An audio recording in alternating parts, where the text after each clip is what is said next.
विद्वान रावण की, विद्वान रावण की। अशोक विजयदशमी आज ही के दिन सम्राट अशोक कलिंग पर विजय प्राप्त करके लौटे थे।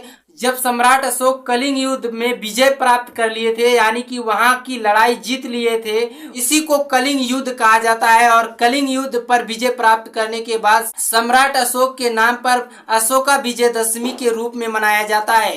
बौद्ध धर्म के अनुसार अशोक विजयदशमी के रूप में विशाल कार्यक्रम किए जाते हैं, रथ यात्रा निकाली जाती है, बौद्ध धर्म के अलग अलग स्टेटों में कार्यक्रम किए जाते हैं और बौद्ध धर्म के अनुसार मानवता का संदेश दिया जाता है। जब सम्राट अशोक कलिंग पर विजय प्राप्त कर लिए थे तो उनका हृदय परिवर्तन हो गया था।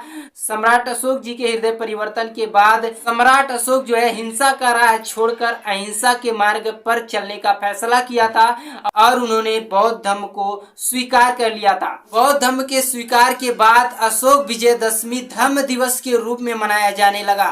तब से कारवां लगातार चलता आ रहा है। अशोक विजयदशमी की आप सभी को ढेर सारी मंगल कामनाएं।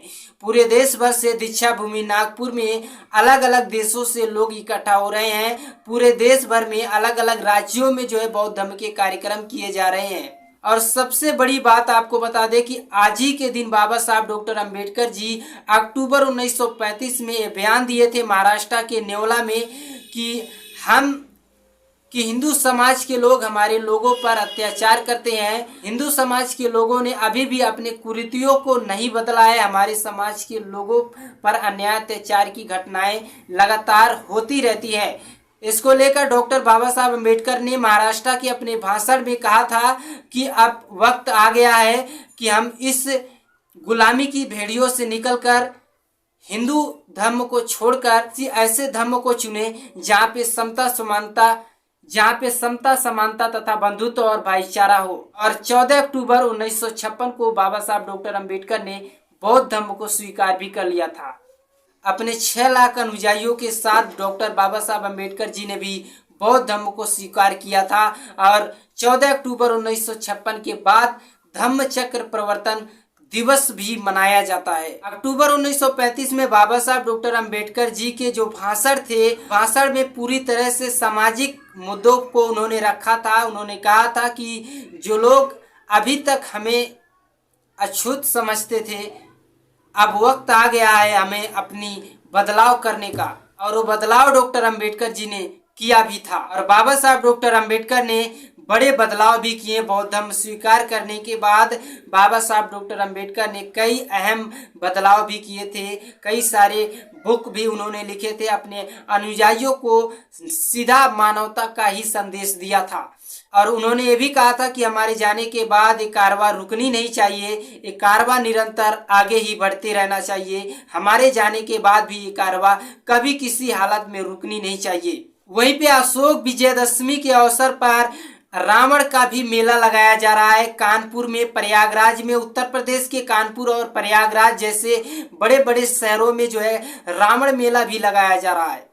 रावण मेला का आयोजन करने का मुख्य उद्देश्य है कि रावण एक बौद्धिस्ट राजा था। रावण एक बौद्धिस्ट राजा होने के कारण दिन रावण के पुण्यतिथि के अवसर पर मनाया जाता है और रावण की जुलूस यात्रा भी निकाली जाती है। जैसा आप हमारी तस्वीरों में देख पा रहे होंगे, प्रयागराज और कानपुर में निकाली गई है। इसके अलावा कई अलग अलग स्टेटों में भी रावण मेला का आयोजन किया गया है। देखिए तस्वीरों में।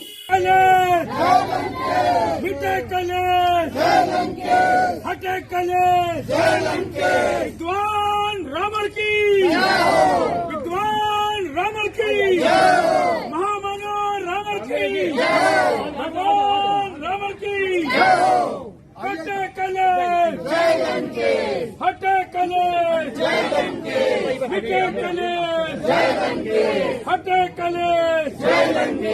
मत फूको भाई मत फूको, रावण नहीं तथागत है। मत फूको भाई मत फूको, रावण नहीं तथागत है। मिठाई करे जय लंकेश। मिठाई भैया देखो मिठाई करे जय लंकेश। मिठाई करे जय लंकेश। हटाई करे